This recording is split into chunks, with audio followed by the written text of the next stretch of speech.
Oke, Bung Rocky, kita lanjutin ngobrol hari ini. Anies Baswedan, ya gubernur DKI lagi, calon presiden dari Partai Koalisi Perubahan itu tengah berada di Australia, ya.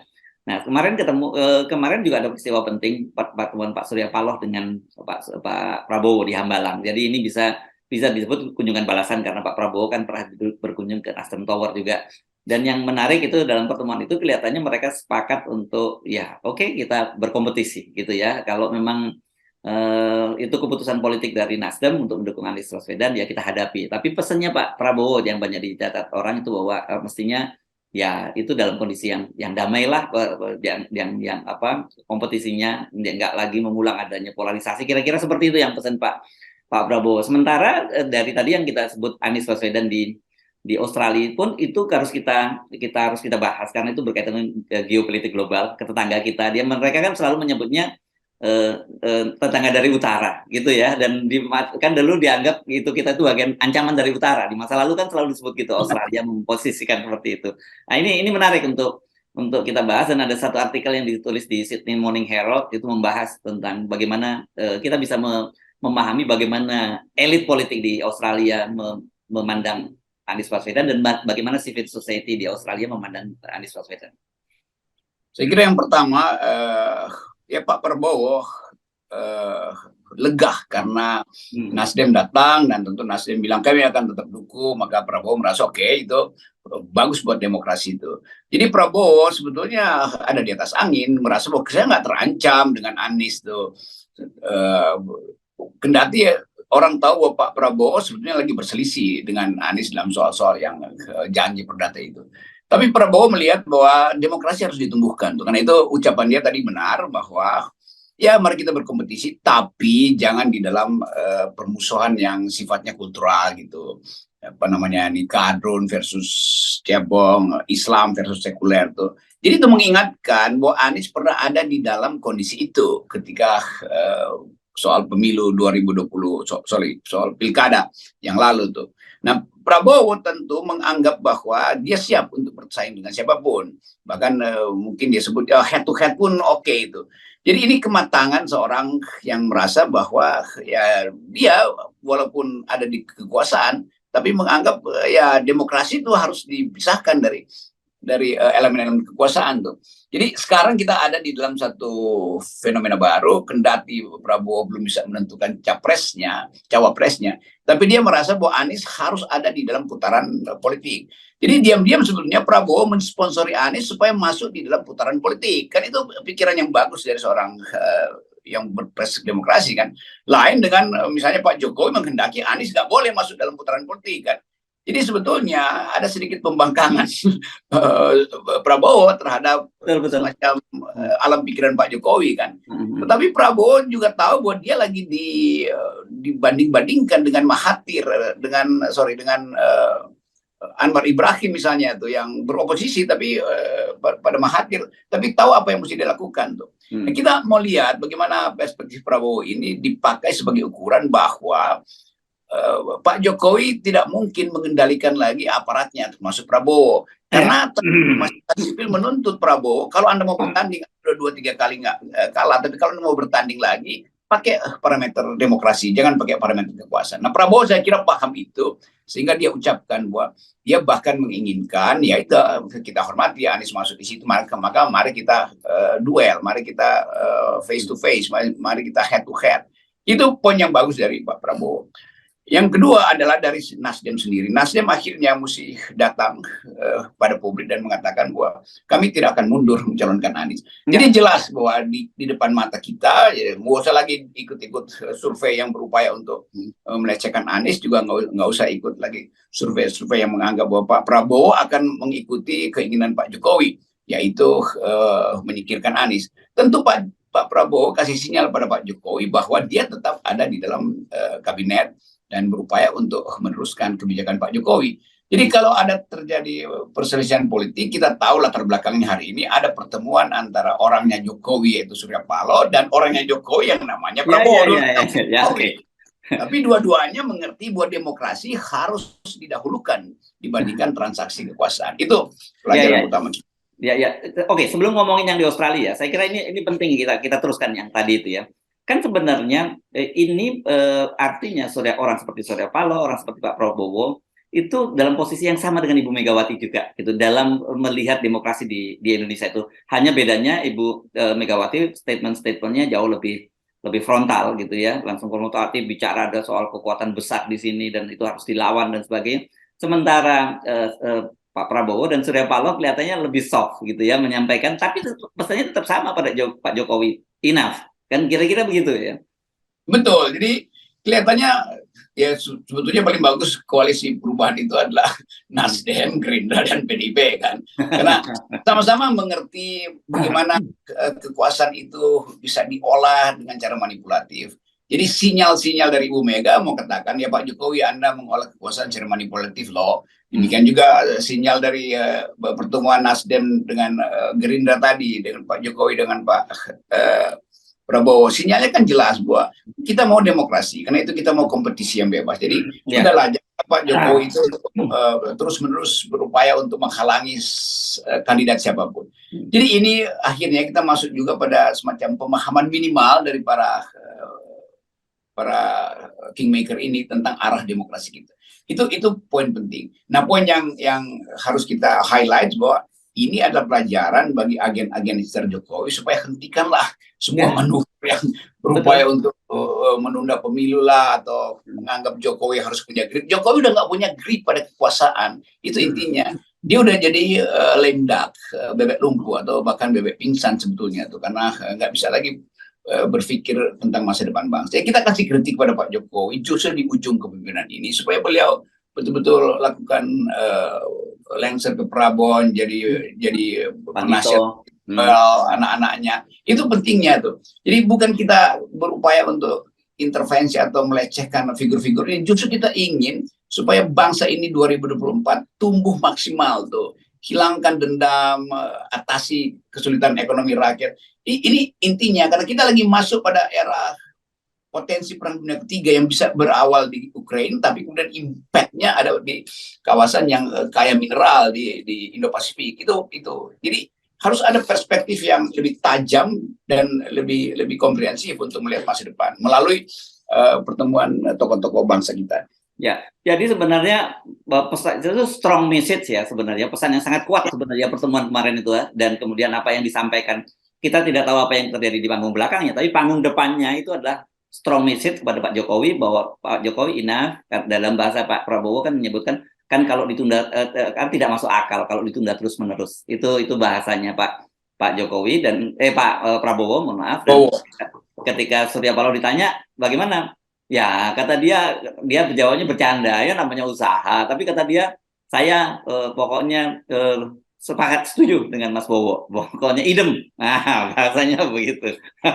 Jadi, kalau kita bayangkan, seandainya Pak Jokowi masih memaksakan penundaan pemilu itu dengan segala macam cara, intelijen, bujuk pakar-pakar HTN, sogok segala macam. Saya maksud Pak Jokowi, rejim Jokowi ya, dengan aparatnya itu tuh berupaya untuk menunda pemilu, maka akan terjadi konfrontasi. Ada kubu istana dan ada kubu yang dipimpin oleh Ibu Mega, Surya Paloh, dan Prabowo pada akhirnya kan. Nah, di situ ditentukan masa depan Indonesia itu. Jadi timeline pemilu ini betul-betul strategis. Walaupun kita tahu Pak Jokowi tetap punya apa namanya ini, senjata pamungkas yaitu Perpu. Tapi Pak Jokowi mesti paham bahwa Pak Prabowo pun menganggap bahwa penundaan pemilu itu buruk. Demikian juga Ibu Mega, apalagi demikian Surya Paloh, dan apalagi masyarakat sipil yang menganggap bahwa putusan pengadilan negeri Jakarta Pusat itu semacam ya umpan untuk mengacaukan rakyat. Dan orang tahu bahwa hakim itu tetap tidak independen, dia membaca politik Jokowi itu. Jadi kita baca aja begitu bahwa Jokowi memanfaatkan hakim itu untuk menguji masyarakat, dan ujian itu dijawab tegas oleh Ibu Mega, Surya Paloh, dan Prabowo. Tidak, enough is enough. Yes, oke. Jadi kalau saya baca ini dukungan Pak Jokowi makin melemah. Karena apa? Karena PAN yang tadinya juga mendukung penundaan pemilu kan, yang beberapa waktu yang lalu menyatakan juga mereka menolak putusan Pengadilan Negeri Jakarta Selatan, yang mereka tolak putusan Negeri Jakarta Selatan. Tapi kan tersirat itu kan penundaan pemilu gitu. PKB juga sudah menyatakan begitu. Yang saya belum terlalu tegas, ada juga suara-suara dari Golkar, tapi mungkin belum tegas. Tapi kita bisa menyimpulkan sebenarnya dukungan Pak Jokowi sudah makin melemah dari sisi partai-partai pendukungnya. Mari kita pindah ke topik tadi, kunjungan Anies Baswedan di Australia. Ini bagaimanapun juga, ini penting kita tahu bagaimanapun Australia ini adalah proksi dari Amerika gitu ya. Iya, itu kita lihat di ujung kunjungan Pak Anies yang menyiratkan pentingnya Anies sebagai potensi untuk Indonesia. Karena itu pihak Australia, pemerintahnya terutama, mulai melakukan semacam proksi politik lah kira-kira tuh untuk membaca Anies kemana arahnya tuh. Tapi itu sikap pemerintah Australia, lain lagi sikap masyarakatnya tuh yang terbaca melalui keterangan akademis seorang researcher yang kenal baik Anies di NU, di Australian National University, yang di dalam analisisnya dia bilang ya Anies bisa dipercaya tapi harus dibuktikan itu. Dia pakai istilah trust but verify itu. Jadi sinyal sebetulnya dari penolakan masyarakat Australia itu, karena dia mesti pakai baca kalau trust, yang mana ada trust tapi verify. Trust itu setelah di verify justru kan. Orang percaya setelah di verify. Ini dia udah bilang trust tapi verify dulu tuh. Jadi sekali lagi kita tahu di negara-negara barat sikap pemerintah bisa sangat berbeda dengan sikap pers, dengan sikap akademisi, dengan sikap masyarakat sipil.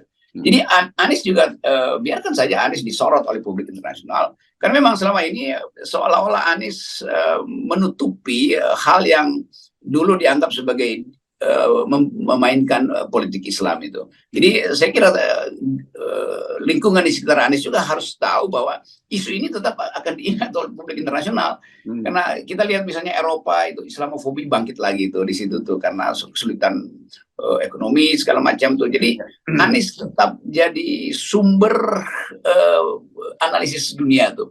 Apakah dia akan masuk di dalam politik yang terbuka atau masih akan memanfaatkan kekuatan Islam tuh. Bagi kita hanya bisa bikin peta itu tuh. Tapi berkali-kali kita katakan bahwa politik identitas adalah khas antropologi Indonesia tuh. Tapi bagi publik internasional nggak bisa begitu cara melihat masalah. Jadi sekali lagi timnya Anies mungkin Pak Sudirman Said dan mereka yang ada di situ termasuk Pak JK itu tahu bahwa isu ini akan diangkat terus. Jadi kita FNN hanya ingin membuat peta supaya kita bisa tahu dari awal arah dari permainan politik di 2024 seperti apa, termasuk faktor internasional.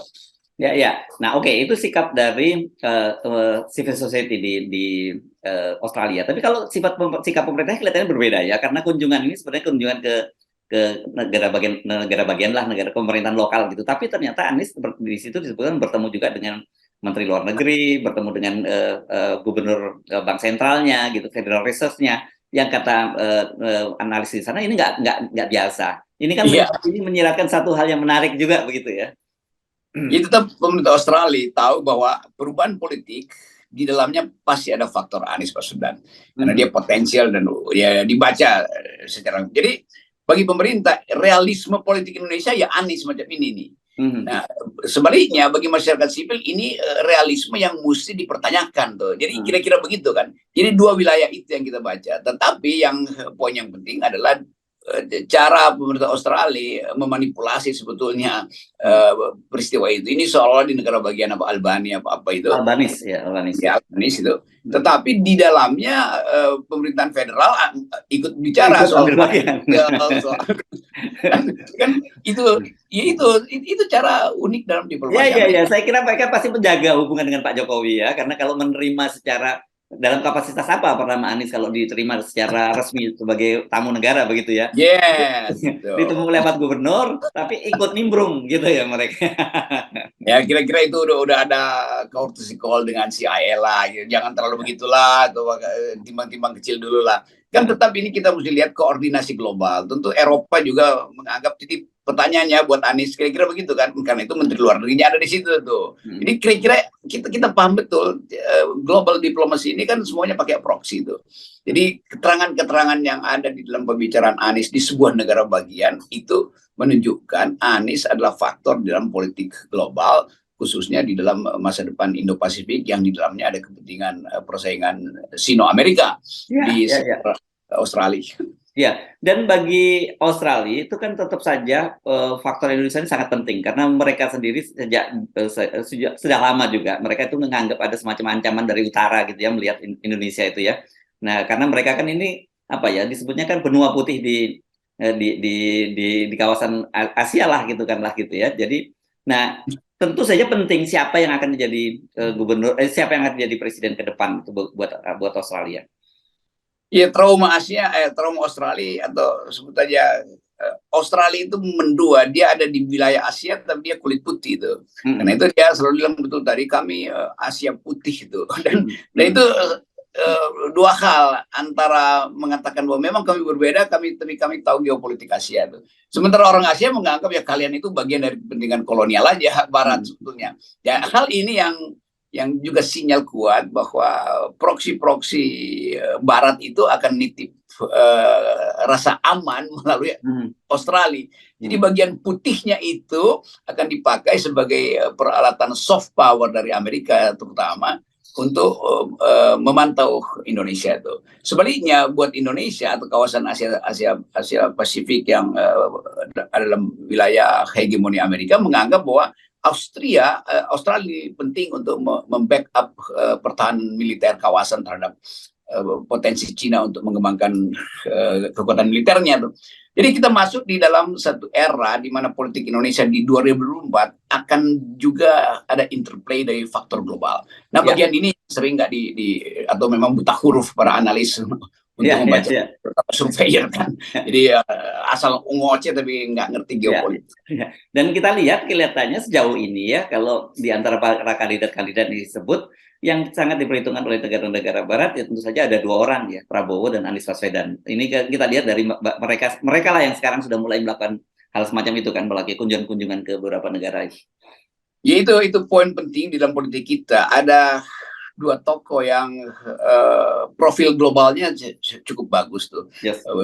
Kalau Ganjar pasti nggak ada profil globalnya, itu sangat lokal tuh Ganjar tuh. Jadi tetap Anies itu udah beredar di fora internasional, apalagi Prabowo mungkin setiap minggu ada di luar negeri karena urusan security, diplomasi persenjataan, karena ketegangan di Indo-Pasifik. Jadi tetap Prabowo punya akses untuk cepat masuk di dalam pembicaraan internasional. Dan itu sebetulnya plus point dari Prabowo tuh dibandingkan dengan Ganjar misalnya yang nggak punya kapasitas untuk masuk dalam politik dunia tuh, apalagi Erick Thohir yang lain-lain lah. Jadi kelihatannya profil global issue ini harus diucapkan oleh orang yang punya akses di dalam diplomasi dunia tuh. Yang ada di situ ya Anies tadi diundang dan Prabowo udah beberapa kali ya mondar-mandir ke Eropa, ke negara-negara Timur Tengah, ke Amerika. Jadi kelihatannya fasilitas-fasilitas global ini yang akan dipakai oleh Prabowo terutama untuk menaikkan level playing field-nya itu. Nah di situ akan bertemu. Kalau debat misalnya kan enak tuh Anies lewat sama Prabowo bisa berdebat membahas tentang situasi Indo-Pasifik. Ya Ganjar pasti akan bengong aja di situ tuh karena ya maaf aja dia nggak punya kapasitas itu secara konseptual apalagi secara real politics dengan pemimpin di Asia Pasifik misalnya. Yes, oke. Jadi akan semakin menarik gitu dan kita mesti ngajak para viewer kita melihat bahwa jangan hanya lihat seperti kata dalam tempurung gitu bahwa bagaimanapun juga posisi Indonesia itu di tengah percaturan global itu sangat penting apalagi untuk kawasan Asia Tenggara ini bagaimanapun kita tetap negara-negara yang menganggap kita sebagai big brother sebenarnya yang sekarang ini peran itu yang sudah hilang dari kita. Nah itu pentingnya pesan bagi para buzzer itu kalau nganalisis politik pakai otak gitu, jangan pakai dengkul. Oke, saya nggak tega deh ngomong begitu. Saya cuma ngomong bahwa faktor geopolitik global masih dipertimbangkan sebagai sebuah analisis karena kita memang hidup dalam dunia yang sudah bagian dari kita jadi bagian dari komunitas global gitu sekarang ini kan. Ya itu interconnected, intertwined dan segala macam itu kita pakai seluruh fasilitas kita. Kalau kita nggak punya kekuatan hard power senjata kita pakai soft power. itu kemampuan tokoh-tokoh ini untuk deal di dalam diplomasi dunia tuh. Ya, Nah, ya, Prabowo pasti punya kemampuan deal di situ tuh. ya, Karena ya. bahasa Inggrisnya bagus, pengetahuan dia tentang strategi militer di Asia Pasifik tahu dia. Jadi Prabowo ada, kalau soal global Prabowo pasti ada di atas mereka ini nih. Ya, ya, ya, ya. Dan sayangnya itu yang saya kira hilang dari Indonesia selama kita hampir 2 periode dipimpin oleh Pak Jokowi ya. Iya itu, jadi orang lihat kok Indonesia tuh profilnya turun banget, bahkan di ASEAN nggak dianggap itu, Iya, di iya. Indonesia nggak dianggap, apalagi di dunia itu. Orang bahkan mengolok-olok Pak Jokowi setiap pergi konferensi internasional, ya foto-foto yang membuat kita miris itu yang ditampilkan, nggak dianggap, dicuekin segala macam. Jadi itu juga pengaruh kenapa Pak Jokowi mungkin merasa ya kalau begitu saya tunda pemilu dulu deh sambil saya belajar politik. Oke, baik Bung Rocky, terima kasih. Tetap 0%. Itu 0%. simbol dari dunia yang global ya. Ya, ini simbol global. Ya, ya. Oke, thank you. Yoi.